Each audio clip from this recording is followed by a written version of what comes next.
Welcome to today's webinar. We will begin getting started right at 10 o'clock. Thank you all for joining us.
Good morning, everyone. I'm Rebecca Vickers, and on behalf of the Florida Alcohol and Drug Abuse Association, welcome to today's webinar. This webinar is being made available through a collaboration of the Florida Department of Children and Families, Office of Substance Abuse and Mental Health, and the Florida Alcohol and Drug Abuse Association. Note that as an attendee, you are in listen-only mode and will only be able to view your name. If you have questions, please send them to the presenter and me, the host, by using the chat panel. The button to open the panel is usually located on the upper right side of your monitor. Please use the chat panel to send any questions you may have as you think of them. The presenter will address questions as time permits. Audio is broadcast through the internet to your computer. If you experience poor computer audio, there are a few options to try on screen right now, and these options will be posted in the chat panel throughout the presentation. If you continue to experience poor audio through your computer, try rejoining the webinar and use the I will call in telephone option. You must be connected to the audio of this presentation and view it on screen as well to receive a certificate of attendance. The recording and materials used in today's presentation will be available on FADA's website within 30 business days. To access the recording and PowerPoint, go to www.fada.org, then to our Resource Center and onto our training library. FADA produces many webinars and workshops through the support of the Florida Department of Children and Families. To help participants track credits earned through attendance, we host an online community that provides a personalized digital journal where participants can maintain statements of credits for webinars and workshops taken through the Florida Alcohol and Drug Abuse Association. At the end of today's webinar, the web browser will direct everyone to an evaluation form on FADA's website. You will first need to register or sign in to your account to complete the evaluation. Information you provide FADA as a part of registering remains confidential. Statements of credit will be posted 30 business days after the evaluation closes. For persons completing the evaluation and attending the full webinar, completing the evaluation is necessary to receive CE credits or to access your statement of credit. Please note that the evaluation will close midnight Friday, March 17th. Up to 2 continuing education credits are available for participating in today's webinar for persons licensed through the Board of Nursing, the Board of Clinical Social Work, Marriage and Family Therapy, and Mental Health Counseling, and for persons credentialed through the Florida Certification Board. If you are a licensed healthcare practitioner, you needed to include your Florida license numbers for reporting to CE Broker when you registered for this webinar. If you are certified with the Florida Certification Board or licensed outside of the state of Florida, you do not need to provide your certification number when you register with our site. Please note that WebEx monitors arrivals and departures of attendees and provides a report upon completion of the event.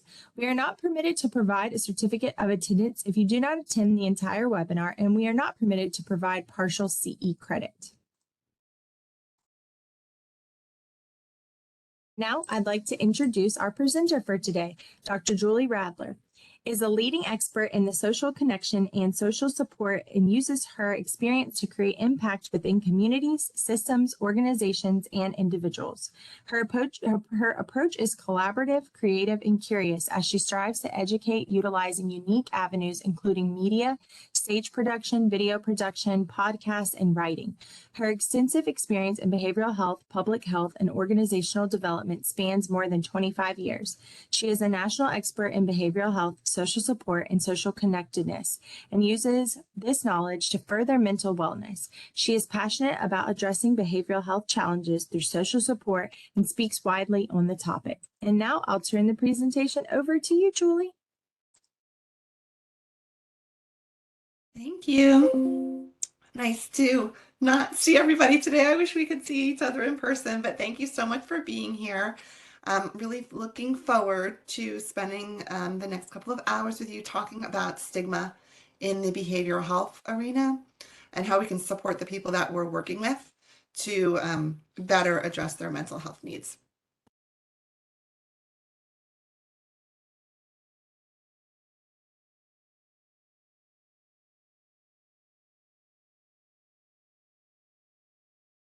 Julie, I think you accidentally put yourself on mute.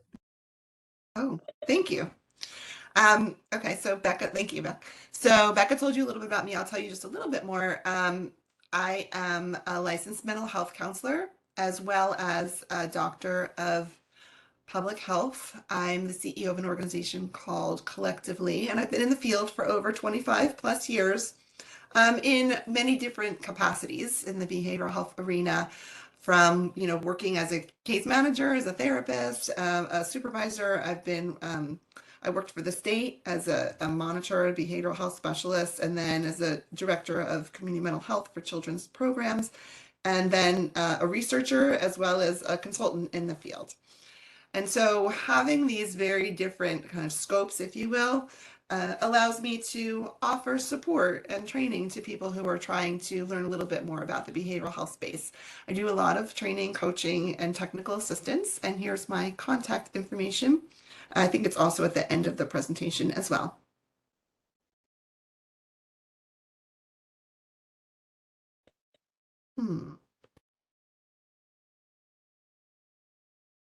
Like every time I hit the space bar, I go on mute. Let me do it this way. The space bar will also mute you, so you may want to use your side to side arrows. Okay, thank you. This new WebEx. Sorry about that. Okay. So our objectives for today. Well, we're going to understand stigma. We're going to talk a lot about stigma, and recognizing how stigma really impacts people who are struggling with their mental health conditions. Also, we are going to be able to recognize the contributing factors to stigma, and there are 3 different factors related to stigma. And finally, we're going to talk about some strategies to overcome stigma with the individuals as well as providers that are working with the people that we serve.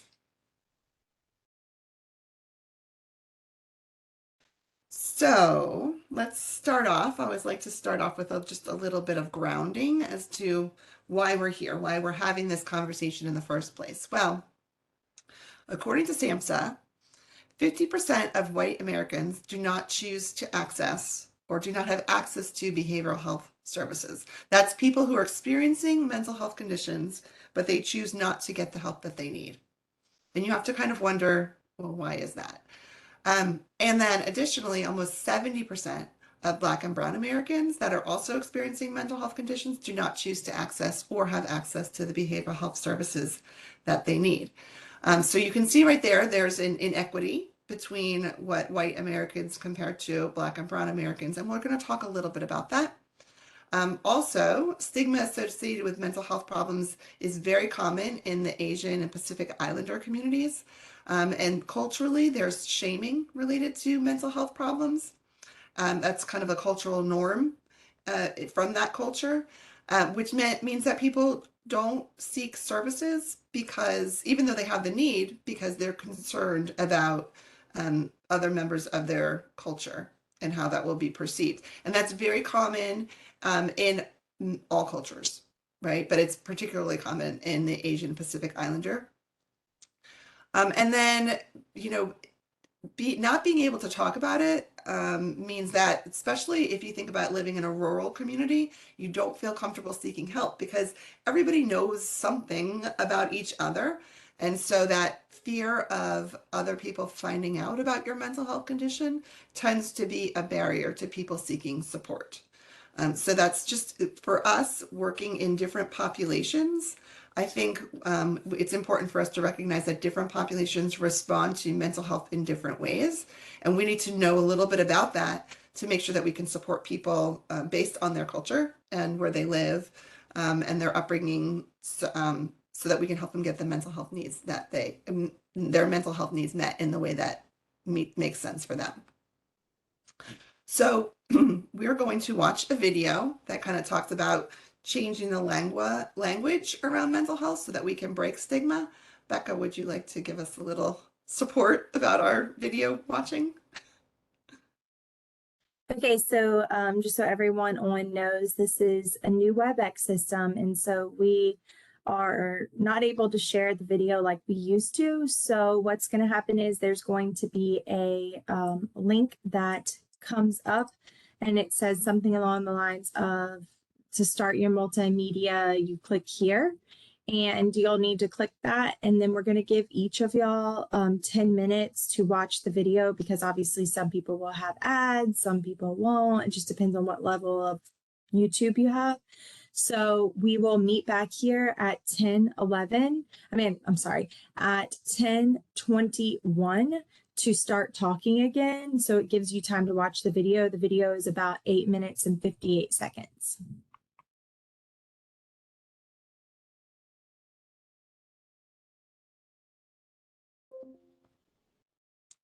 Something should have just popped up that says external site, and if you click on the continue, that should work. You can also make that window larger so you can watch the video on a larger screen. You just have to kind of go up to the corners and extend it out.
Thank you everyone for watching the videos.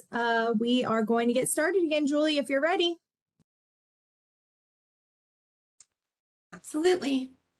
So I hope that you enjoyed that video. We're going to talk about many of the concepts that you see in that video, self-stigma and systemic stigma, and especially about language that we use and how that can impact people who are experiencing mental health conditions when really perhaps we're just trying to communicate. And I know a lot of, like, I have children myself, like teenagers, and they use a lot of mental health language in their everyday conversation. And it always makes me kind of like turn my head, like, did you just say that somebody was acting bipolar, when they're not aware of really what they're saying? So, it takes a minute for me to kind of say, like, okay, let's walk that back a minute and let's talk about how you would feel if, Julie, yes. I need to interrupt just real quick because we're getting a ton of comments in we're getting a ton of questions in the comments. Everyone, you will have to pause your video. That's why you're hearing two voices at the same time. You're going to have to pause the video once you're done watching it in order to stop hearing the second voice. If you just close the window, it will keep going on a loop. It will keep going to the next video and the next video and the next video. You will actually have to pause the video and close it.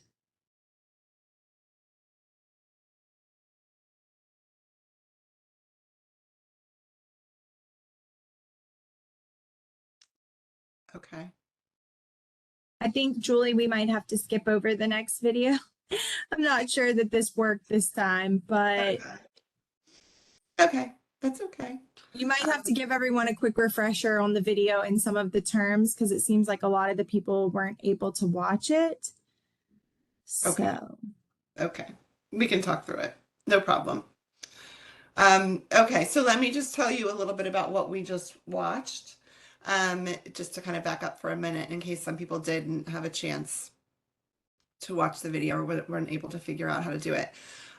So one of the main topics of the video was talking about self-stigma. And self-stigma is just like the voice, literally the voice inside of your head, but right, it's your own perception about I don't want to seek help, or I'm not willing to talk to anybody about this because I myself am either not comfortable talking about mental health or I don't want people to know about it. And so that's an inhibitor to people accessing care. Another type of stigma that they talked about in the video was systemic stigma or structural stigma, which really speaks to when we have policies within our organizations, and it could be something like, you don't want to hire somebody for a job because they have mental health conditions.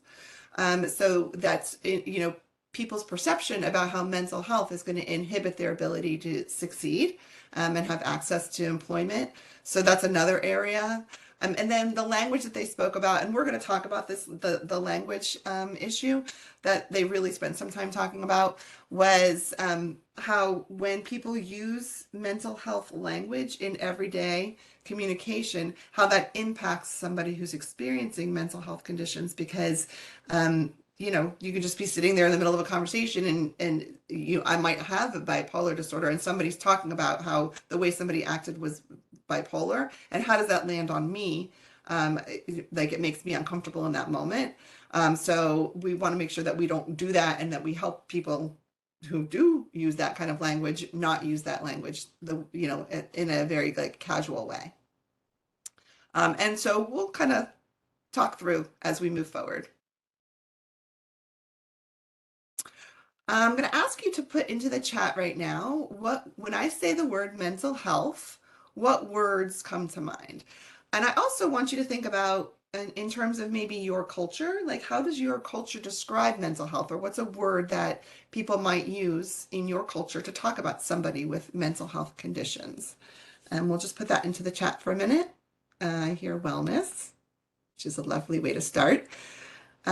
Damaged, dramatic, stress-free, crazy, problems, brainwaves, imbalance, dramatic, crazy, crazy, crazy, crazy, crazy, sick, crazy, mind, life, depression, crazy, off, burnout, ill, self-care, cannot heal themselves, checked out, crazy, nerve problems, struggling, something's wrong. Okay, so thank you very much. Mentally ill, mean, okay, unstable. So they're still coming in. So you heard different ways that different cultures speak about mental health, and I think that that's something to pay attention to. Like I did a research study and talked to people across the nation about how in their culture people identify mental illness, and the number one answer or response was crazy. And that language is used very commonly through, in many of the aspects of our lives. But if somebody's struggling with mental health conditions, when somebody says, well, that person's acting crazy, that hits them differently than if we're using it just in our everyday vernacular with friends, right? And so it's interesting that people are offended by something that many cultures consider the norm, the way that you do communicate about somebody who has mental health conditions. And so that's an uphill battle that we really need to recognize, that, in everyday conversation, the things that people say, and somebody just wrote crazy is a fighting word, like it does trigger people if you're somebody who's experiencing mental health conditions, but people use it on just very regularly. And so part of that video that we just watched talked about the language that we use and how does that impact people who are struggling with their mental health conditions. So it's something for us to be paying attention to, for sure, in our arena. So let's talk a little bit about myths versus reality in terms of mental health and stigma. So one myth is that mental health is not common. And the fact is actually 1 out of 5, actually since COVID, it's 1 out of 4 American adults are experiencing a mental health condition. So it's more common than not. And in fact, additional research that I've just seen on the global level, 1 out of every 2 people, 50% of all people will experience a mental health condition in their lifetime. So that's it, that tells you the direction that we're going in, right? And that's from the World Health Organization. So it's recent data. So another myth is people with mental health problems are violent. And the fact about that is that people with severe mental illness are actually 10 times more likely to be a victim of a violent crime than people in the general population, which we know that to be true in the behavioral health arena, because many of the people who experience, a severe mental illness are very vulnerable. Right. And so we know that they tend to be victimized more than perpetrated. Another myth is that mental illness isn't real, that it's just a character flaw. We know it's very much real. It's actually a brain disorder. Factors such as your genes, having physical illness, having an injury that causes a mental health condition, brain chemistry, they all contribute to mental health problems. So it's not just a choice. It's much more based in science and biology, and that's something that we, as professionals in the field, need to help people understand. Another research study that I conducted, one of the main things that people with mental health conditions expressed is that behavioral health professionals don't take the time to explain to them more about their mental health condition, and in a way that it helps them recognize that it is biological. And that there is science behind the diagnosis that they have. And so I think that that's something that we can do that, as a contributing factor, is to recognize that people don't really necessarily understand when you say, okay, well, you have ADHD. Well, what does that mean? How do you break that down for somebody who's hearing those letters for the first time? And not just defining it, attention deficit disorder, but explaining what does that mean behaviorally? And so when we educate people, we're decreasing stigma. When I understand that what I'm experiencing is biological and chemical in my body, then I'm not quite as uncomfortable talking about it because there's science behind it, and it helps me recognize that this is something that I need to address, the same as if it were diabetes, or another, heart disease medical condition, right? So another myth is that therapy doesn't work. Well, so here's the thing. Therapy alone may or may not work for everybody. Sometimes you need a combination of therapy and medication. It really depends on each person. Many people just, in our society, our Western science society, they just want to take a pill, pop a pill, and hope that it solves a problem. And that also is not indicated. So taking medication is not going to solve your problem completely. It's supposed to be coupled or paired with therapy, and vice versa. If you're experiencing using therapy and it's not really working for you, then you might need to also consider adding on medication. So the combination is what's been proven to be most effective. And then lastly, the last myth I want to talk about is that people with mental illness will never recover. We know that not to be true, right? Recovery and resiliency, naturally we value the model called ROSC, and we're going to talk about it in a little bit. So recovery is always possible, no matter what circumstances. And studies show that people with mental illness do get better, they do recover. And it's a process. So there's going to be good times and there's going to be bad times. But the more that we are able to function in society, the more likely we are to overcome mental health conditions and vice versa. So for us to understand these myths versus reality and then share this information with the people that we're working with and the people who love the people that we're working with, we can help decrease stigma. So let's talk about what it is, right? So mental health stigma is technically defined as negative, judgmental, and or discriminatory attitudes towards mental health challenges, as well as discriminatory attitudes around people who live with mental health challenges. So it comes from, where does this come from? Where does stigma come from? It's out of fear and a lack of understanding. So it has to be, the more we understand and know about biomedical and genetic nature of different conditions, the better we can help people recognize it and understand it. And part of the problem when it comes to stigma is, the way that it's perceived in media, and the way that it's communicated with people, which is why language is so important, that we can get ahead of this, right? So when we understand the science behind it and we're educated about mental health, then it decreases stigma. And so when you feel like, oh, well, how can I possibly solve this problem? Educating the people that you work with and those around you and understanding the disorders that people are experiencing, that's how we can get around it. So let's talk a little bit about how common stigma is. So it's associated with mental illness. 63% of African Americans believe that having a mental health condition, is a sign of weakness. And depending on the population and what condition you have and how profound your diagnosis is, how severe your symptoms are, it differs, right? So different, if I'm experiencing depression, the stigma is different than if I'm experiencing, say, schizophrenia.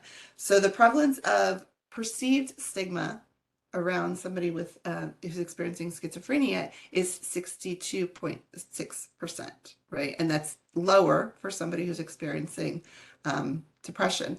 And then self-stigma, which we saw a little bit in that video, which is our internal, the way we view ourselves, affects almost 55% of people with psychiatric conditions. So when I have a psychiatric condition, I believe in myself that I'm struggling more and that I shouldn't talk about it with people because they might look at me differently, or I might miss opportunities, or I might not get the support that I need from people around me, that they'll be judgmental. So here's some research from a study that I conducted around families African American families of children with mental health conditions. And so in that community, the research demonstrates that families prefer to talk about informal support, and that they're not comfortable using the language of mental health because it's not accepted in their community. And so the research demonstrated that stigma is very prevalent in that community. And here's a quote from a family: in the Black community, you don't talk about what's going on. So you don't talk about potential mental health conditions that you're experiencing because you don't want others to know. And by others, we're talking about your friends, your family, even your faith community, which means that you really don't have access to support if you're not going to be able to talk to anybody about that. And further, when if you're, the research demonstrates that most African Americans, I think, remember from the beginning, it was like almost 70% of African Americans do not want to, or Black and Brown, do not want to access services. So if they choose not to access services, formal mental health services, and they also don't have access to their friends, their family, and their faith because of stigma, whether that's self-stigma or stigma from, being judged from the people in their lives, then they really don't have a place to turn. And so if they can't go formal, they can't go informal, often they will turn to drugs and alcohol. Right. And so a quote representing this was that we blame ourselves for not being well. And so we don't ask for help. Right. We just try to take care of it ourselves. And so, when we're trying to support people who are struggling with mental health conditions in our world, it's really important that we, recognize where people can access support from and try to help them figure out how to do that. So, how is stigma perpetuated, if you will? Well, part of this comes from, and I already mentioned, the media, right? So the media depicts the villain in, in a show or in a movie as somebody with mental health conditions. Also, there are harmful stereotypes of people with mental health conditions.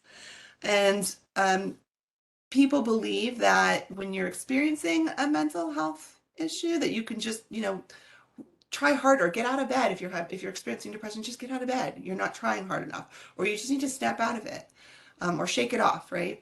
Also, stigma is perpetuated when people use phrases like, crazy or nuts to describe people who are experiencing mental health conditions.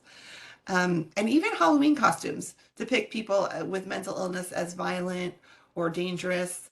And I will just mention to you about using phrases like crazy or nuts is, for the next day or so, pay attention to how often you hear that terminology, and what it's in reference to, and think about how would somebody with a mental health condition perceive that, or how would they feel if they heard that conversation.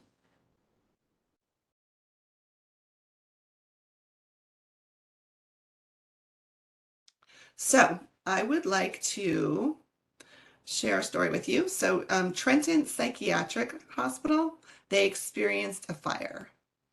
And the hospital was burned down. Nobody was hurt. And these are the headlines that came out the day after the fire.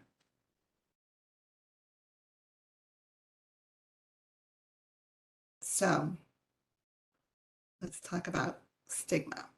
When you read that, what did you think? What comes to mind? I'm getting wows, and I'm getting, what year was that? Okay, put in the chat what year you think it was that this happened. Sad, cruel, ignorance, horrific, insensitive, 1960s, 1985, 1974, 90s, disrespectful, 75, 74, 1980s, judgmental, 80s. It was 2002 that this was done. So that's not too long ago, sadly, right? Yeah, 2002. And the response to this headline was, NAMI filed suit, which is amazing. The paper, the Trentonian, retracted and apologized for the headlines, but you can imagine the damage is done. Right. So, and that wasn't that long ago, right? And can you imagine seeing something like this in today's day and age in some newspapers? We're so polarized at this point that, we probably could see something like this in today's day and age too. But something like this is what perpetuates stigma, is when you read this, some people go, oh my gosh, but that's what perpetuates stigma. Here's another. This was an ad by Career Builder in New York City. And then another is a business called Psycho Donuts. And the information that comes out is, the ad for Psycho Donuts. So the people that work behind the counter were wearing nurses' outfits. And a trip to Psycho Donuts is a sensory experience designed to bring out the crazy in all of us. Psycho nurses are on hand to provide bubble wrap therapy to minimize your selection anxiety. Psycho Donuts doubles as a quirky, offbeat art gallery, offering inexpensive original artwork from local artists. Take a picture in the Psycho padded cell, and donut miss our collection of eccentric merchandise. Right? So, right. And when you see things like this, it completely perpetuates stigma. And that's what we really have to figure out. How do we combat that? Because again, if I'm somebody who's struggling with, mental health conditions and I see something like that, how does that make me feel? And how do I come back from that? So let's talk a little bit about the different types of mental illness, so that we understand how we can show up differently and how we can help the people that we're working with um, show up differently. So we spoke a little bit about self-stigma. And self-stigma is what I personally believe, based on stereotypes, or just my own belief process about, mental health conditions. And so the belief system or the prejudice that I experience, with self-stigma is, I can't trust myself. I can't, I don't know that I can allow myself to talk to other people or to express what's happening, because I don't know that whatever I hear, what comes back to me is not going to make me feel good. And then the discrimination or the behavior is that, if I'm a person living with mental health conditions, I keep to myself and I suffer alone because I don't want to talk to somebody because I'm afraid I'm going to say the wrong thing. And then people are going to look at me differently or they're going to judge me. So self-stigma is a really big part of the problem. If you think about 50% of white Americans who are experiencing mental health conditions do not seek treatment. Self-stigma is a big piece of that. Right. So we need to recognize that just in and ourselves, we are part of, the barrier to getting the help and support that we need. Then let's talk about label avoidance. So the definition of label avoidance is individuals refusing or declining to receive services for fear of the stereotype, or being labeled. Right. So I don't want somebody to talk to me and say that I have a mental health problem or that I'm bipolar or something to that effect. And so the belief system is that if I go for help and I get diagnosed, that means that I have a problem, or that means that I'm weak, or that means that I'm crazy. Right. So if I just try to avoid it altogether, which is very common, right? Is, I just don't want to seek support or seek treatment because I just want to pretend, if I can just it'll go away soon if I just pretend. And so the problem is, though, and this is the behavioral aspect of it, is that people with mental health conditions, they don't get help, and so they don't get better. Right. And so when you avoid those types of problems, you can't move forward with it. The next type of stigma is public stigma, which is the definition is the general public has negative feelings and attitudes towards a particular group of people. And so we're talking about mental health, but this could also be, dealing with the LGBT population. This could be people of different races, right? But we're talking about mental illness today, but how other groups negatively look at people based on their conditions. So the belief system around public stigma is that if you have a mental health condition, that you are unpredictable or dangerous or unstable. Some of the language that we heard earlier, you guys were typing into the chat earlier, about, people are dangerous or unsafe. And then the behavioral aspect of it, or the discrimination that comes up from it, is that, like, if you're a parent, you don't want your child to date somebody with a mental health condition. Or if you're somebody who's experiencing mental health conditions, then like your, peers don't want to be around you. They don't want to invite you to things. And that's very common, right? Which then perpetuates, loneliness, and further perpetuates mental health conditions when people are not included, because we are social creatures and we need to feel connected. And then the final type of mental illness stigma that we're going to talk about is structural stigma. And this is when institutions, based on their, like their rules, their laws, the policies, procedures, norms, discriminate against a particular group. And so if you think about it, the belief system is, I don't want this person to live next to me, or I don't want this person to be a peer, or I don't want to go to that class because that teacher, has a particular diagnosis, something to that effect, right? So we don't include people in our organizations or in our structures because of their mental health. And the result of this is that people with mental health conditions typically, more often than not, are not hired or not promoted to positions because of their mental health condition. And so that continues to perpetuate, both stigma as well as the mental health condition. Because if I feel like I'm not getting a fair shake at things, well, then I kind of stop trying, right? And then sometimes that will make me depressed, and you can see the downward spiral. So all of these different aspects of kind of breaking down stigma, if you will, helps us realize like how large this issue is. But also there are so many different ways that we can support people who are experiencing mental health conditions so this doesn't happen and so we don't perpetuate it. So let's talk a little bit about the prejudice aspect of stigmas, right? So there's stereotypes is an important aspect of the stigma process.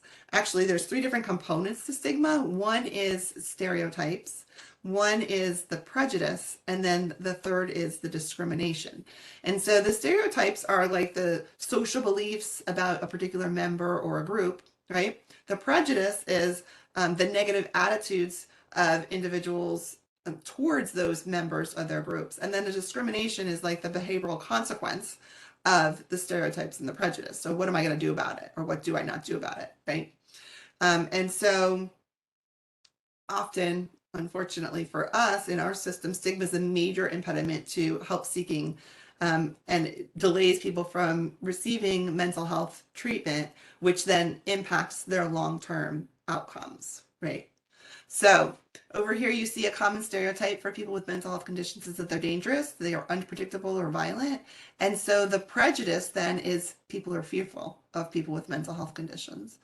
Another common stereotype is that people with mental health conditions don't take responsibility for their symptoms or for their illness, right? And so that leads to, there's shame and blame. We blame people for having depression or having bipolar or being schizophrenic, right? Having schizophrenia. And so we say people don't take responsibility for when they get it or when they're experiencing it, and they don't take responsibility for trying to get over it or recovery from it.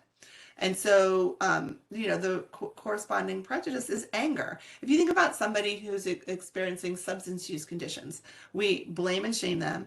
We say that they're not taking responsibility for their drinking behavior. And then as a loved one or a family member, we're angry with them that they're not doing what they're supposed to do to get over their substance use condition.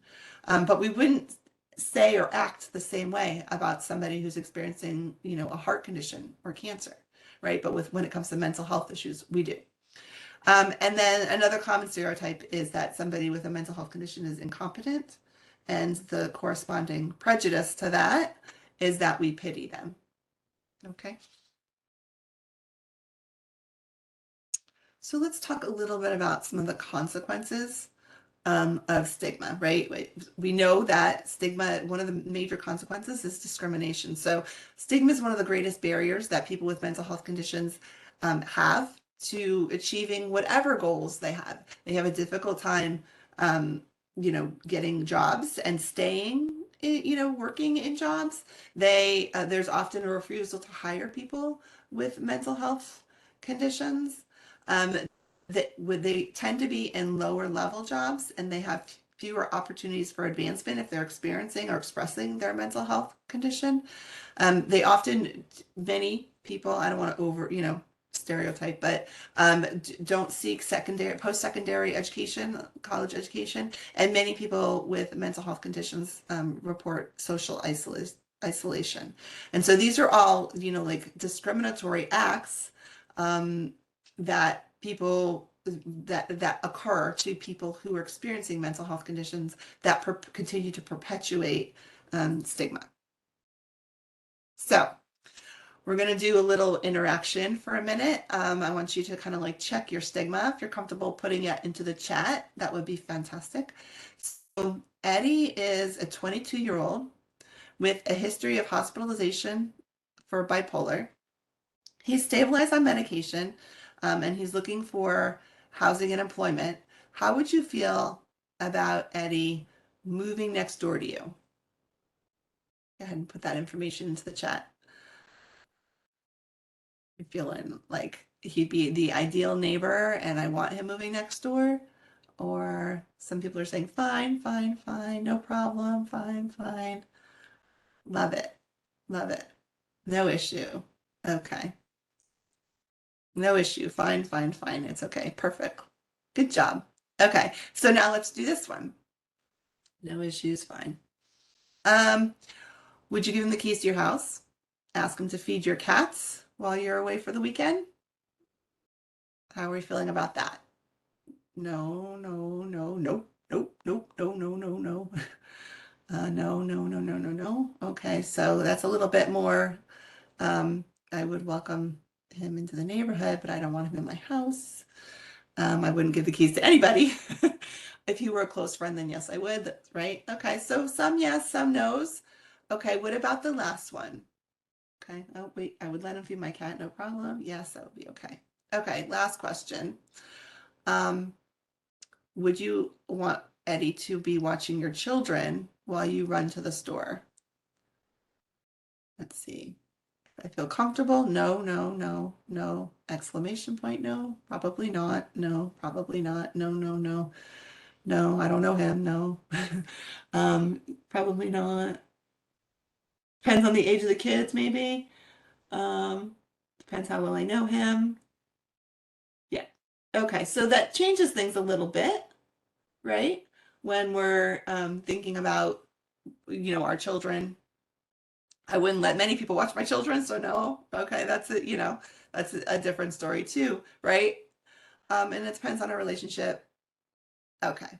So, and we in the behavioral health field who work with people with mental health conditions, on a regular basis, you know, not in our backyard. No, we're a little bit more comfortable with that. Keys to my house. Okay, I'm a little hesitant there. Watching my children, probably not. Right. So, and that's again, that's us working in this field. So you have to kind of think about like, how do others view this? Somebody who's not as familiar with people with mental health conditions, what's their experience of, say, Eddie? You can put that into the chat too, if you don't mind.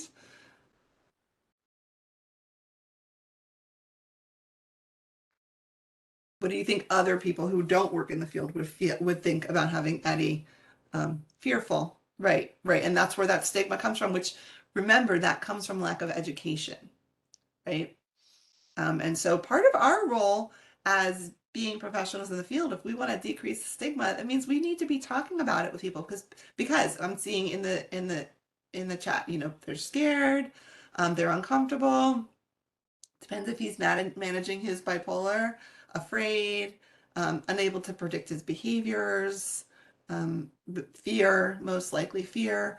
Right. So, like, that's part of our responsibility is to educate the people around us, our family and our extended family and our friends about people with mental health conditions, and how they should, not be fearful of them and be more welcoming.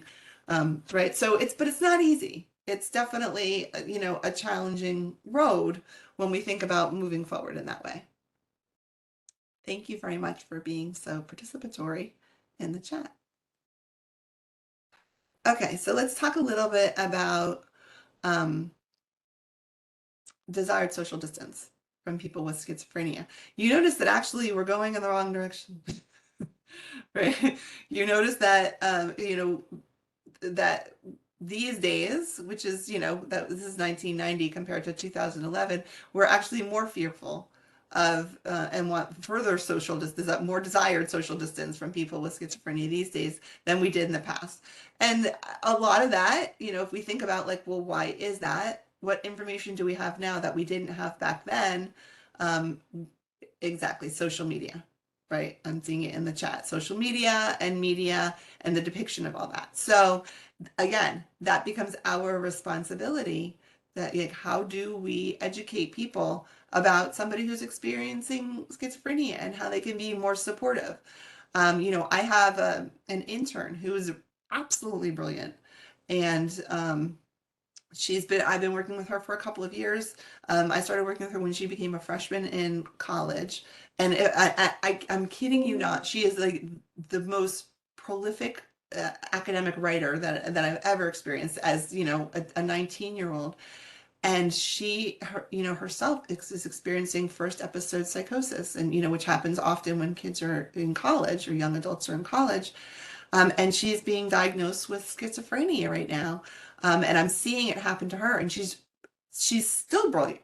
She's unbelievable. And I'm just watching her really struggle with, she doesn't have friends in the dorm and people don't include her in things, because they're confused about her behavior her diagnosis. And it's a kind of a double-edged sword, because if she explains it to him, then people are fearful. Oh, she has schizophrenia, so we don't want to be a friend to her. Luckily, she's found a couple of really special people who are embracing her, but there is this overwhelming fear. So we need to do a better job of educating people. So now let's look at this from depression. A little bit more mixed reviews. These days we don't need quite as much social distance. It's not wholeheartedly moving in the wrong direction. It's mixed. So sometimes we're concerned, and the questions that we're asking is like, would you like to have this person who's experiencing depression to be your neighbor? Would you want to work together with this person? Would you want to introduce this person to a friend? Would you recommend them for a job? Would you rent a room to them? Um, would you want somebody that you love to be married to them? So like somebody in your family to be married to them? And would you let them take care of your children? Right. And so we did some of those questions ourselves just to see kind of like what that felt like, and how we might, answer these questions. And so I think that it's important, again, we're in the field and we still have hesitancy. And so you can imagine people who are not in the field, how they would be responding to something like this. How about we just take like a quick 5-minute break, and then when we come back, we will finish up with the rest of the presentation. So it's 11 o'clock right now. Becca, do you want to say come back at 11:05? That'll be perfect. We'll meet back at 11:05.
Back, everyone. We are going to get started again on today's webinar.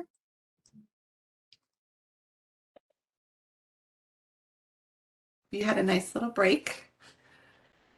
So let's start talking a little bit about, how stigma impacts people, but also the impact on mental health treatment, and then what we as professionals can do to support people, right? So, stigma, obviously, it impacts participation and service utilization for sure. And it is a barrier to mental health care as well as other physical health care as well. Because people are not seeking treatment, it often prolongs their illness, because they're less likely to get support, so it lasts longer. And even conditions worsen over time with the lack of treatment. So, when we are talking to people who are experiencing mental health conditions, and we can talk to them a little bit about the perceptions that they're concerned about, or how their family perceives what they're experiencing, or their friends perceive what they're experiencing, and try to help them understand that, they do need to get the support and help that they need, because that means that they will get the treatment will help them improve their lives. That just, it's a struggle with many of the people that we're working with. So these consequences, people don't seek treatment, they delay treatment. There's, for many people, social rejection or avoidance or even isolation, and that can come from self-stigma as well as from the other people, expressing stigma. It often worsens their psychological well-being. Um, and many times the people that know somebody with mental health condition, whether it's family, friends, or even their faith communities, they don't understand mental health, which is why our job in terms of education is so important. Many people who are experiencing mental health conditions, they report being harassed or bullied, which is a huge challenge for our population. And then ultimately looking at quality of life, not being connected to family, faith, and friends, and experiencing, worsening psychological health and isolation. All of that leads to a poor quality of life. It increases disability, and then also it increases the socioeconomic challenges that people who are experiencing mental health conditions, because they're not out getting jobs, they don't feel confident in taking risks. And so, there's the increased feelings of shame and self-doubt that makes it even more difficult for them to be successful in life. And so it kind of is this like spiral downward, if you will, when people allow, stigma to, inhibit their ability to seek support and seek treatment. Often there's stigma, and remember we talked about systemic stigma or structural stigma. So people with mental health conditions are often overrepresented in systems. And if you think about, well, obviously the behavioral health system, but also people with mental health conditions tend to have more physical health conditions, so they're overrepresented, in hospitals. If you think about the criminal justice system, the criminal justice system is the largest provider of behavioral health treatment services, right? So obviously they're overrepresented in that system. Even in the child welfare system, parents that are experiencing substance use conditions and or mental health conditions, but substance abuse conditions, they are often overrepresented in systems. And so when we can help people get to treatment, then they stay out of those systems more. And then system involved people, they experience, more mental health symptoms, but also poverty, unemployment, lack of education, poorer living conditions because of the poverty, right? They don't have as much access to wealth and resources because of where they live and the people that they're surrounded with in their community. And so that is a big challenge is, poverty creates stress and mental health conditions in many people. And when you're experiencing mental health conditions, if you don't have the support systems, you often live in poverty, right? So it's this reciprocal relationship, that, when we can help people get access to good jobs or access to good housing, or they could be living in a nice neighborhood if, if they're living next door to somebody here on this call, right? Then there's greater likelihood that their mental health will improve. So structural stigma that goes into other aspects of their lives, like their employment or their housing, it puts people at risk for more system involvement. So if I work someplace and they don't support my mental health, either through policies or through practices, well, there's a likelihood that I won't stay employed there. And when I don't stay employed there, then I'm at risk for getting involved in other systems, because then I'm experiencing poverty and I need more support. Right. And so our systems, which we say we have policies that support people, equal access, and we can't discriminate. But in reality, do we do that? Do we put people with mental health conditions in positions other than peer positions? And when we do that, we're supporting people to do better in this lifetime. So.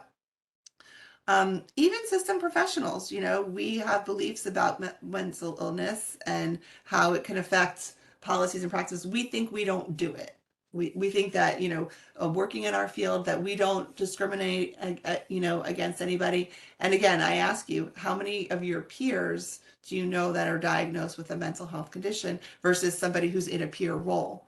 And I will say, though, that, and we're going to look at a slide in a minute looking at data from COVID. I will say that COVID has been a little bit of an equalizer in that space, because the echo pandemic from COVID, right, what we're experiencing now, is that many more people are talking about mental health than ever before. Right. And it's interesting, when you do a survey in a room and tell everybody put their hands down and put their heads down and put their hands up if they've experienced mental health, when nobody's looking, like 99% of people will raise their hands. And that's post-COVID, the recognition that we are all experiencing, more stress than we did before, and how that stress has impacted us in our lives. And so it's important, to be able to say to people, well, were you stressed out during COVID? Would you have wanted somebody to not include you because they're worried about your depression, or would you have wanted them to lean in a little bit more? And so I think that has allowed people to have conversations that maybe we haven't had in the past. When people are involved in systems, people with mental health conditions are involved in systems, they're involved, they have more intensive supervision in systems. So if you think about, say, the probation system or the child welfare system, or even the educational system for that matter, when somebody's experiencing mental health, there's people paying attention to, are they going to their appointments? Are they doing what they're supposed to do? Did they violate their parole? Did they not show up for an appointment? And when somebody doesn't show up for an appointment or doesn't do what they're supposed to do, we would like to say that we're leaning in to say, like, are they okay? But perhaps we're paying closer attention to them so we notice the mistakes that they make. And so we have to pay attention to how can we be as supportive as possible for people who are struggling in a non-punitive way. And our systems are not so great at that. Our systems, tend to be a little bit more punitive. So, a youth who is experiencing mental health conditions who doesn't show up for an appointment, because we're paying attention, they might get into trouble. A youth who doesn't show up for an appointment with their guidance counselor, they just send an email and ask them to come in the next day, right? And so that surveillance is sometimes a good thing in terms of, can we provide more support? And though additionally, it means that there's more eyes, so we're catching more errors as well, right?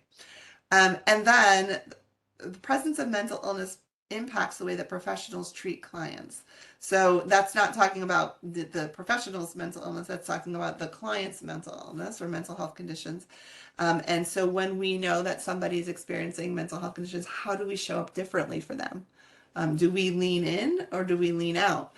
I know that, in the substance use world, professionals tend to get frustrated that, a client doesn't show up for an appointment, when really, if you think about the science around, behavioral health conditions and substance use conditions, it should be that expectation that people are going to be, not the exception, that people are not going to show up for appointments.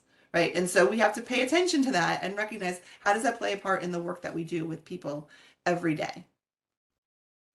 So many people with mental health conditions report that the attitudes and behaviors of their mental health professional actually made them feel worse because of the discrimination and whatnot. Like when I was doing a research study, and one of the clients that I was interviewing said that she talked to her behavioral health, she talked to her psychiatrist actually about the gift of discernment, and because of that was diagnosed with schizophrenia. And so, the gift of discernment for her meant that, she could talk to God and that God spoke to her. And that's her experience. But when she shared that information with a psychiatrist, that became a diagnosis. And there's lots of cultural implications to that as well. But many of the professionals that I interview, or the clients that I interview, talk about how the way that professionals view them impacts their level of comfort in talking about mental health. Right. So if we can learn to not be in that professional role and be, like judging their behaviors, but recognizing why they're doing what it is that they're doing and sharing information with them, we can help them go much further. So let's talk about how discrimination actually does show up in the treatment that we do every day. If we've heard about the stigma against, say, certain populations.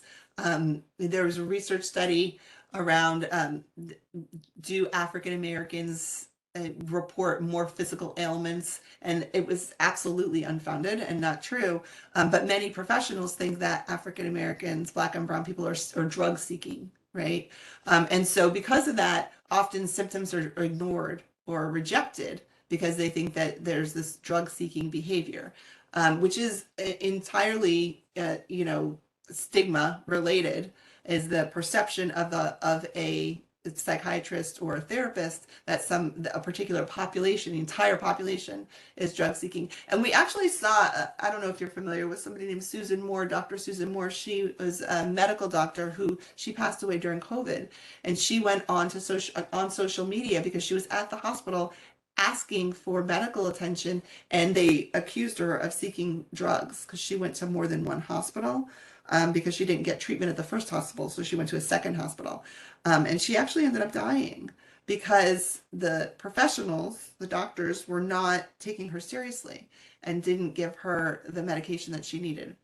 And so that happens based on culture. There's, this perception that Black and Brown people are like stronger or hardier, don't experience pain the same way, and should get the same medications. When in fact, there's research that demonstrates that African American people process medication differently, and they actually have less tolerance for medication than white people. And so being aware of that means, when we're working with people around their medication, we should be paying attention to that.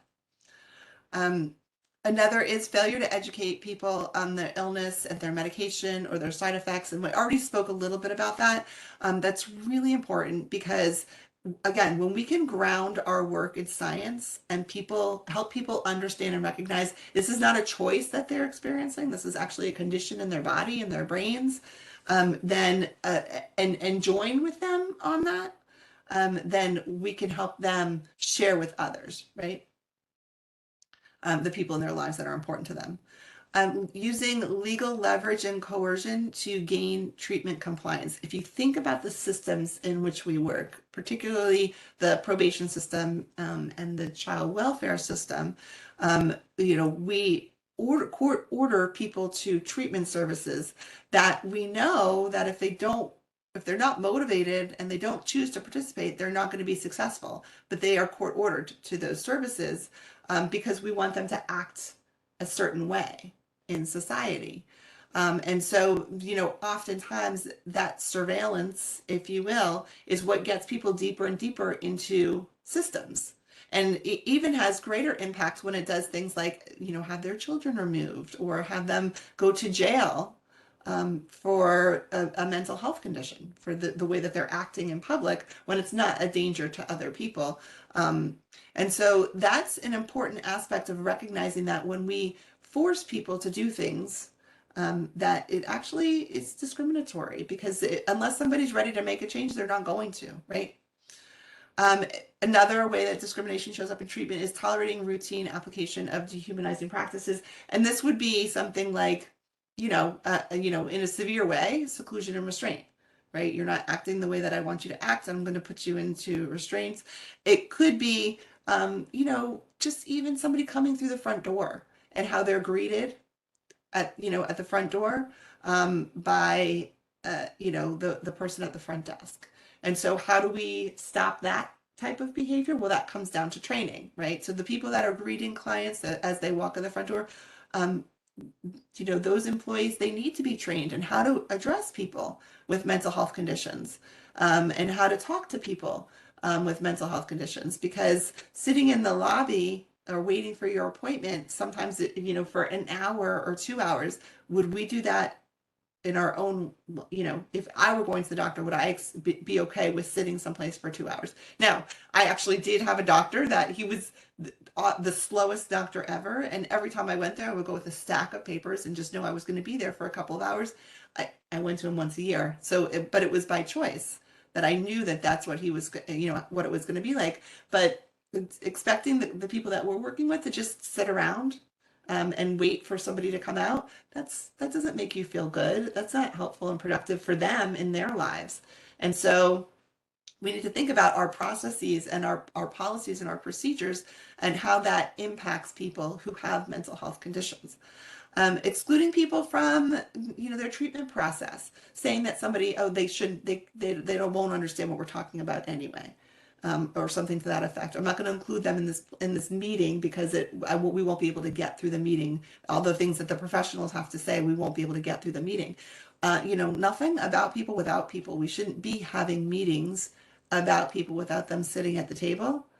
And so since they are the ones that are going to be experiencing whatever treatment it is that, we think that they need to be the ones making the decisions about, do they actually want that treatment in their life. Right. And so we shouldn't be making decisions for people. We should be making decisions with people.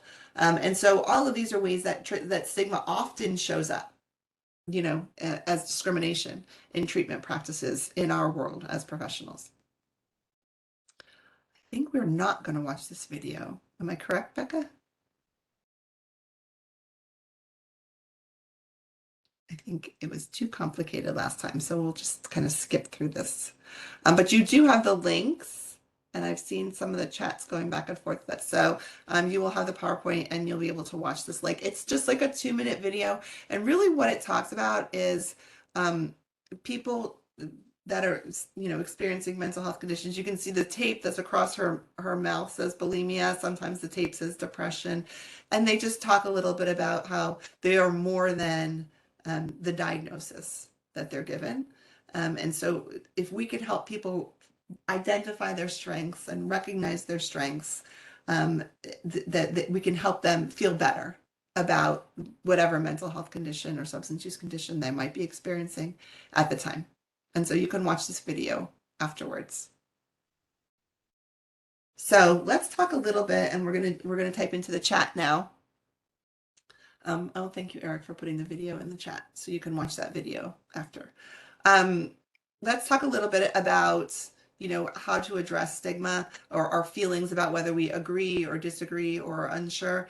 This is an activity that we're going to do together in the chat, but you can also take this back with you, with your, to your organization. So, do we believe that anybody can experience a mental health problem, like anybody? Or do we believe that only certain people have mental health conditions? So I'm seeing lots of yeses. Again, COVID, I think, has kind of helped us recognize, opened our eyes just a little bit more about this, that yes, in fact, anybody can experience, more stress than we thought we wanted. The next, all cultures view mental health the same way. Do we believe that all cultures view mental health the same way? I'm seeing lots of no's, lots of disagrees, and lots of no's. Exactly. Some cultures, they're really okay with talking about mental health. Others, absolutely not. There are some cultures that believe that when somebody's experiencing a mental health condition, that somebody's put a curse on them, or that and other cultures believe it's a sign of weakness, all right? And we heard a little bit about that. And so recognizing how different cultures perceive mental health conditions helps us know how to show up. And that's a really good question to ask, the people that you're working with. If a client comes in and they're talking about that they're experiencing depression, it's like, well, how would your family feel about that? Or how would your friends feel about that? And how does that make you feel, right? That's a good question because that tells us how we need to support them. If we need to support them through education and give them information that they can share with the people that in their lives, or if we need to do something like have a conversation with their parents, if you're working with youth, and bring the parents in and educate them, right? So being aware of how different cultures acknowledge and address mental health issues is really important. Stigma against people with mental health conditions is uncommon. Do we think it's common or uncommon? You guys are disagreeing. I see lots of disagreeing. Sadly, it is pretty very common. And bullying in schools, all of that comes back to stigma, right? So it's very common. Knowing someone that died by suicide makes people feel uncomfortable. Do we agree with that or disagree with that? Okay, lots of agreeing, right? Saddened and agreeing, yes, absolutely. So you know what? It does make people feel uncomfortable. I think that the research demonstrates that uncomfortability comes from, I wish I had known and could have done something differently, right? And so somebody wrote, it depends on your knowledge about suicide. A little bit, right? It does depend on how much you know about suicide and your recognition of that person's struggle, if you will. Right? Again, education is, is important. If we understand more information about suicide, then we understand why people are dying by suicide. People with mental health problems don't get better. I'm hoping you guys all disagree with that because we know, right? Now, there are some chronic mental health conditions that, yes, people are going to struggle with their entire life. Even so, even with a chronic mental health condition, you have good times and bad times, right? We ride the wave. And so even with that, we can still improve, right? That's why we call it recovery. Young people who self-harm are attention seeking. Do we agree or disagree on that? Lots of disagreeing, right? It's not attention seeking, right? Some people are agreeing, but most people are disagreeing. Yeah, most of the time it's not really. It's more anxiety than it is attention seeking, and it's an internal feeling of release than it is. I really want somebody to help. Some situations it's not, right? So it really depends on the person. Uh, a delusion is defined as seeing something that is not real and should not be discussed. Do we agree or disagree? Definitely disagree. I'm seeing in the chat, definitely disagree. So people feel that a lot of people who don't understand psychosis feel like, well, maybe a doctor or a therapist should talk about it, but I shouldn't talk about it with them. And in fact, if that's a person's experience, then we want to have a conversation with them about it so that we understand what it is that they're experiencing. Now, we don't want to tell them, oh, well, that's not true. You're not experiencing that, or that's not real, right? It is very real for them. I've heard people say, well, I would just explain to them that it's not true, that thing is not there that they're seeing. And, really, the person's not going to be like, oh, that hadn't occurred to me. Thank you so much for sharing that with me. Like for them, it's very real. And so for us to have a conversation about their experience is beneficial. And they feel supported in that. When someone you care about is experiencing mental health issues, it's best not to ask them how they're feeling. Disagree. Lots of disagrees in this one. The chat's spinning on this one, right? So we don't know what to say, so we don't ask is something that I think happens sometimes. And really, how are you feeling today? How are you feeling this morning? Right? So, because it's, again, I can be feeling really great right now and 10 minutes from now, when you guys are no longer on this, on this webinar and I'm sitting here by myself, I could feel sad, right? And so it's just, we constantly move up and down. So we want to know, how are you feeling? And, ask people, is there something I can do to support you? The only way to address psychosis is through medication management. Do we agree or disagree? Seeing a couple of disagrees. People are a little, I'm seeing some no's.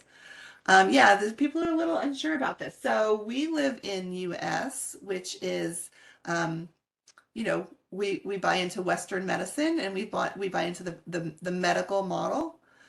Um, and so in the US, the medication is the one of the main um, intervention for psychosis. In other countries, they don't provide medication to people who are experiencing psychosis, and they do therapy. So I think the science is still out on that. I would tend to go with it's the combination of medication and therapy. And holistic approaches sometimes work for people, right? Sometimes you don't need medication, and you can focus on other aspects of their lives. And it depends on the severity. Like I told you about, an intern that's working with me, who's experiencing it, and they're having a very difficult time managing and finding that right cocktail for her, through medication. So we're trying alternative mechanisms because she wants to function. She wants to be part of society, and we have to figure out, how do we get ahead of this? So it really depends on the person. But, like our science in the US says, let's go with medication. But in the UK, in Australia, they use therapeutic techniques in lieu of medication, or in addition to medication. We're just now starting to bring some of those therapeutic techniques over to, over to the US. And last one, best way to address trauma is through therapy. Is the best way to address trauma through therapy? I'm getting some agrees and some disagrees. I think it's in the eye of the beholder, you know. There is science around addressing trauma through therapy. There are a lot of therapeutic techniques that really benefit people. Specialized, trauma therapy, EMDR, and cognitive behavioral therapy specific to trauma. Again, it has to be if the person is willing to, receive that treatment and is open to receiving that treatment. So there's lots of different ways to handle it. Okay, so this tells us a little bit about how we feel in terms of addressing stigma and working with people that we work with. Okay, so good job, you guys. Thank you for participating in that process. All right, so let's talk a little bit about some of the good news.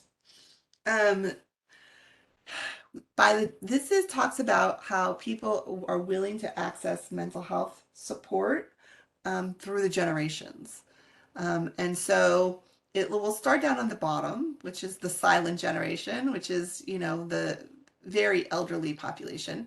And you notice that the majority of them are not likely to, or the largest number are not likely to receive treatment or receive support, right? Because the question is, if a mental health professional were available to you for free, how likely would you be to talk about, your mental health, based on COVID?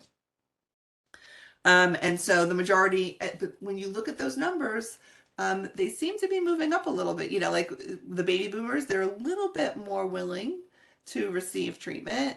Gen Xers, even more willing to receive treatment, right? The largest number is extremely likely for the Gen Xers. The millennials,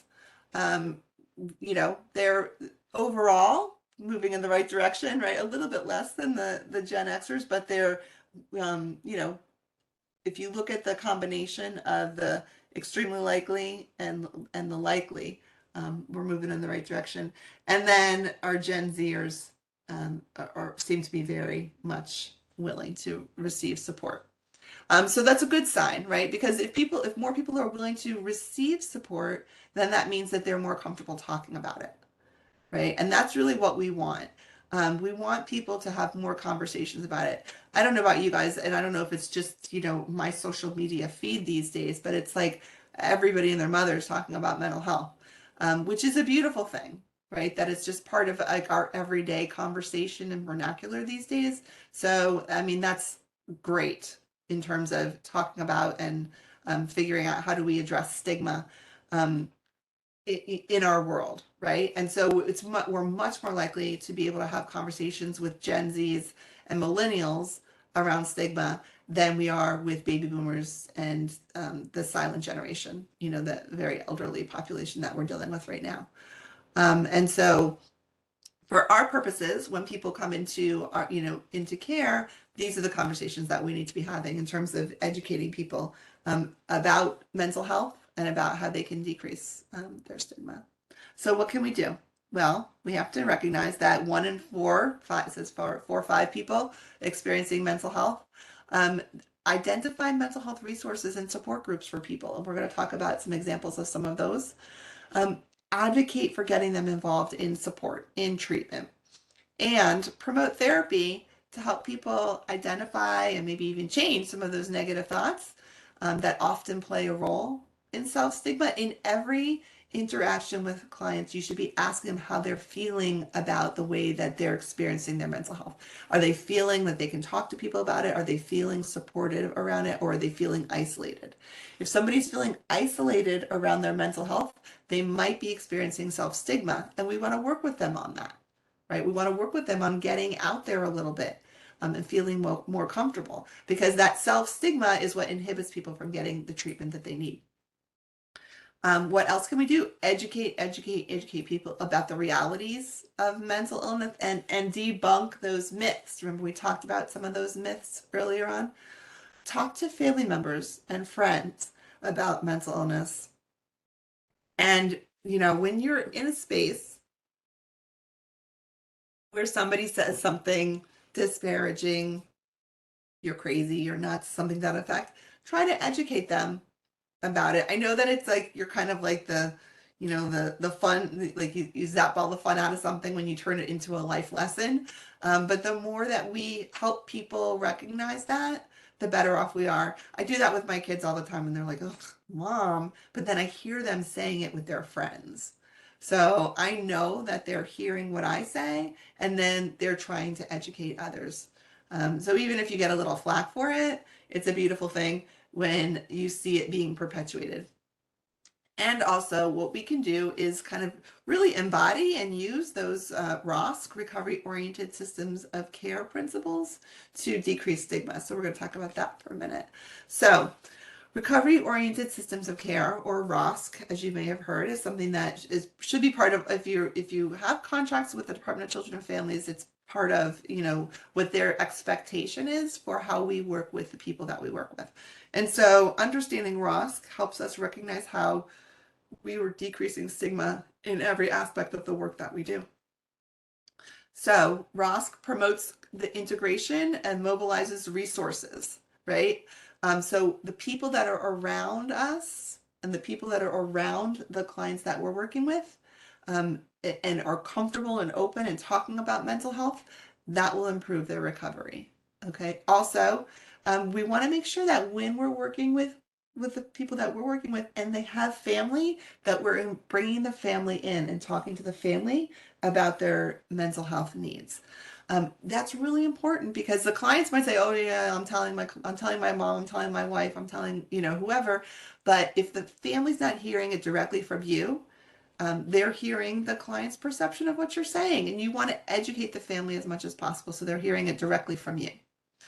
Also, whenever possible, kind of bring that peer support and that peer aspect.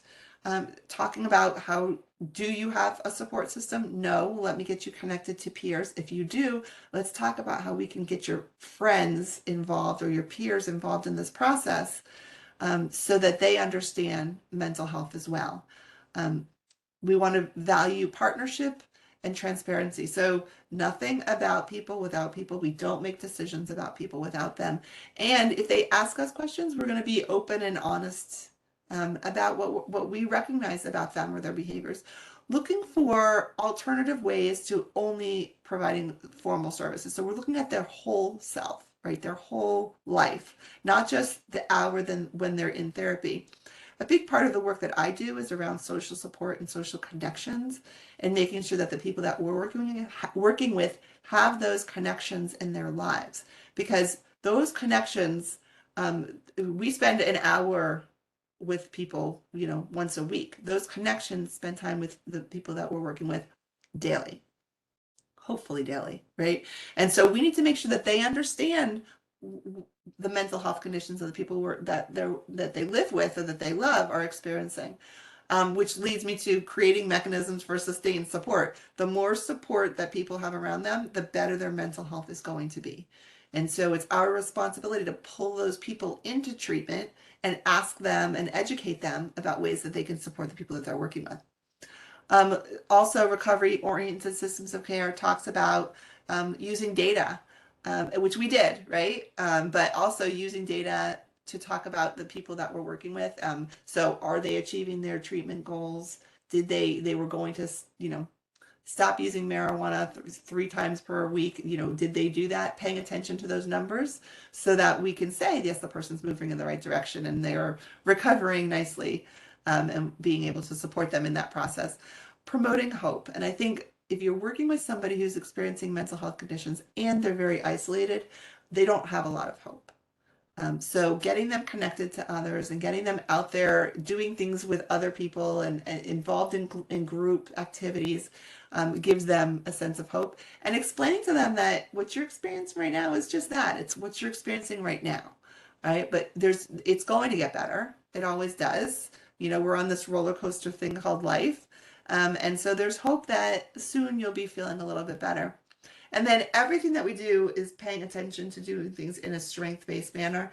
The people that we work with, when they're really struggling with their mental health, when we can help them recognize the positives in their lives and the things that they bring to this world, the positive things that they bring to this world, the greater likelihood that they will be able to recover, and have as much of a normal life as possible. And so we want to offer them that hope and then focus on the positives and the strengths in their lives so that they can do better and feel better. So when we're trying to address stigma, we want to pay attention to what we call contact-based strategies. So that is getting people connected to other people, right? Like, NAMI peer-to-peer group, or there's a project called This Is My Brave, which I participated in. This Is My Brave last year. I facilitated, produced a show in Broward County. But these are just like natural, organic opportunities in the community where people can be with others, right? So that could be at your local park, that could be at any kind of support group, but just getting people connected. Also, investing in education strategies. So examples of this are, we have CIT training that we do for law enforcement, police officers, and first responders that educate them about mental health, as well as mental health first aid. And I was just reading research around mental health first aid and how beneficial it is for youth, because they have teen mental health first aid. And if we can get our teens to learn more about mental health at a younger age, then they'll be able to support others. And so there are other evidence-informed practices, like, for example, something called friendship benches, or in the US, we have something called sidewalk talk, which is just any layperson can be trained in brief mental health interventions and literally go sit at a park bench. And, it's a designated, a sidewalk talk bench. And if anybody wants to come and talk, they can just come and sit and have a conversation. And so interventions that are available in our communities will promote this education of mental health conditions. Some things that we can do and help others do is to use first person language. Instead of saying, a person with schizophrenia, we want to say a person with schizophrenia. We don't want to say that's a schizophrenic or that person's depressed. It's a person with depression. Because we don't want that language does matter, which we learned through the advertising piece, right? And we don't want people to internalize and think that I'm only a schizophrenic. It's just right now I'm a person who's experiencing some schizophrenia symptoms. And then look at everything through the lens of a person with a behavioral condition or a loved one. One of the activities that I do when I do in-person training is I write things all over like in flip charts, and I'll put like 10 different flip charts around the room, and I'll say like somebody who's a veteran, somebody who's experiencing mental health conditions, somebody who's been through a divorce. I'll say like young Black males. I'll say LGBT, like something like that, right? All around the board. And I have people walk around the room and write with the first word that comes to mind when they read the title. And I don't say add a good thing or a bad thing. I just say the first word that comes to mind. And then we go around the room and we read all of the things that were written about people with different, titles, if you will. And most of them are not nice, right? Most of them tend to be pretty derogatory, even though the instructions didn't say that. And inevitably, when you look around the room, something connects with you, right? So I might not be a veteran, but my father might be. And then I see all of the negative things that people wrote about a veteran. Or I might not be a young Black male, but I might be a Black mom and I have a Black son. And I see what people are saying about young Black males on the wall, right? And so all of that creates stigma. These are the words that we hear all the time. So language is so important. And you have to think about how would somebody who cares about somebody, whether it's themselves personally or a loved one, how would they feel about the things that people are saying? And how do we change that? Right? And that comes from small acts of constant repetition, teaching people how to look at things differently and say things differently. I wanted to share with you some resources to address stigma, and you guys will have the PowerPoint slide here. And there are other, knowledge building tools, if you will, that I'm going to share with you. But NAMI is a great resource, the National Alliance for the Mentally Ill. And if you go, they have a health and wellness um, toolkit, and maybe I'll put I'll put the information in the chat before we end today. But it's really helpful because it comes up with like actual tangible examples of things that you can do. Like, focus on the capacity of people to change based on their understanding of recovery. So when you talk to somebody about like, you can recover, how does that make them feel? And are they more willing to participate? And it also talks about doing activities, things like stigma quizzes, like we did, right? That was a stigma quiz that, when I said to you, like, would you want Eddie to live next door to you? Would you want him to watch your children? That's a stigma quiz. And when you have those conversations with people, you get a better sense of how far along are they on this continuum and what kind of education do you need to do with them? Because the more that we can educate people, the more likely that we are to support, to turn the curve, if you will, on stigma. We could do things like, have activities where you're, having people sit around and talk about ways to decrease stigma or suicide prevention, or have trainers come in and talk about it. So these are all things that we can do in our role to support the decrease of stigma. I wanted to just take a moment before we finish today, because we have one more slide, but I just wanted to take a moment to ask you guys to put into the chat, what are your thoughts about something that you have seen or done, an activity that you think really decreased stigma? If anybody can share something like that. I told you about the This Is My Brave is a project that I've done that definitely decreased stigma, because when we were doing the events, at some point at the end of the event, I asked everybody to just raise their hand if they knew somebody who was struggling with mental health conditions. And so the event had 800 people there, and when you looked out into the audience, you saw that all 800 people raised their hand. And I don't just think it was the people that came to the event, that knew something about mental health, because there were 800 people there, right? So there were people that are not experiencing mental health, but everybody knew somebody. And just when people looked around the room and saw that everybody was raising their hand, you kind of had this aha moment that we all experience mental health at some level, or know somebody, or love somebody. And so I think it's important for us to recognize that, how can we show people that are experiencing mental health, that we're on their side and trying to, educate others, right? So I'm looking in the chat.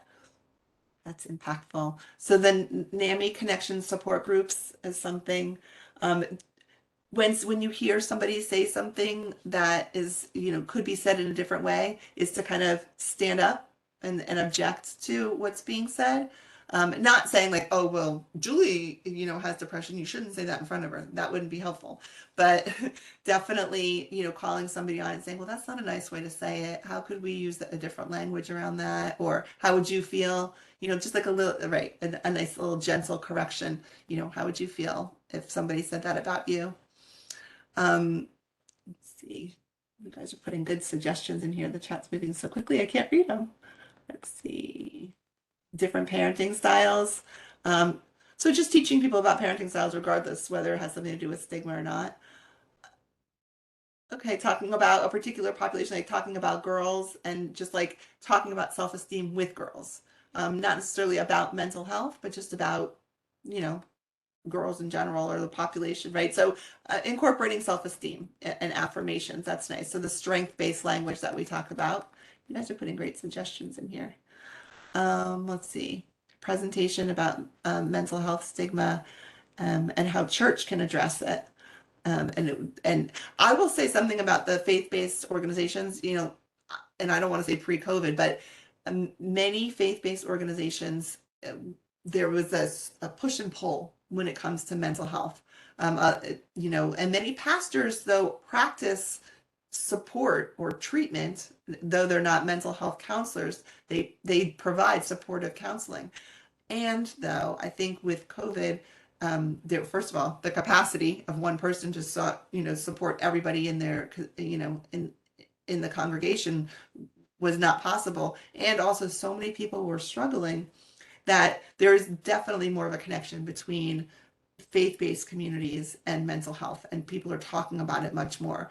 So if you ever get the opportunity in your role to go and communicate or speak at a faith-based organization about mental health, that's an amazing way to decrease stigma, because people who are faithful, they get a lot of their support from their faith-based communities. But if faith-based communities don't embrace mental health, then people don't feel comfortable going to their faith-based community. And that's something that a research study that I worked on, people said that they didn't feel comfortable talking at church about their mental health because basically people were saying, if you're struggling with mental health, that means you're not praying right, or you don't have a good enough relationship with God.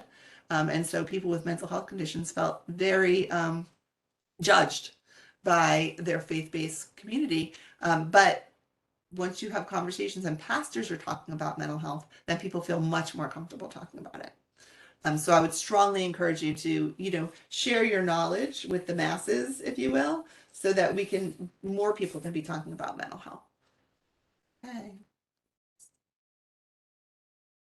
Okay, so I wanted to just encourage you to go on social media. I share a lot of information on mostly LinkedIn and Instagram. So if you're on either of those platforms, please connect with me because I do share information and offer, free webinars and written material.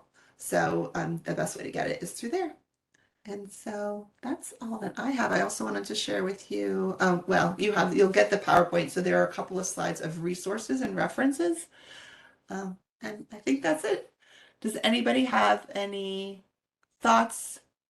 Let's see, did a presentation at a faith-based community. I challenge people's perspectives. That's another way to, talk to people about how to address stigma. And I think that means it. We're done. Thank you guys so much for being here. Becca, do you want to close us out? I absolutely do. Thank you so much, Julie, for all of your hard work and everything that you've put into this. We've included Julie's contact information in case you would like to contact her with any more questions or anything like that. I know she shared her contact information as well. So once again, Julie, thank you so much for all of the information that you shared with us today. Thank you. It's always a pleasure. Thank you guys for being so participatory in the chat. And then before we conclude today's webinar, I have a few more items of business to discuss with y'all. You will be prompted to register or sign in to complete the evaluation. You can register as a visitor at no cost. For CEs to be reported to CE broker for Florida licensed healthcare practitioners, you must have provided an accurate Florida Department Health license prefix number when you registered for this webinar. After you register or sign in, you will be directed onward to the evaluation. You must use the same email address you used when you registered for our webinars and when you set up your profile in FATA system, as this is the only way to connect your attendance and your profile. You will get a second opportunity to complete the evaluation through a follow-up email later today. The evaluation will close midnight Friday, March 17th. We do not email statements of credit. Instead, after we verify attendance and completion of the evaluation, a statement of credit will be generated as a journal entry within your FATA profile. Thank you all so much for participating in today's webinar, and we'd also like to especially thank the Florida Department of Children and Families Office of Substance Use and for sponsoring today's event. We really appreciate it, and thank you all. Please hold for the evaluation. It's also in the chat if you need a direct link to the evaluation, and please remember it will close Friday, March 17th. Thank you all. Have a great day.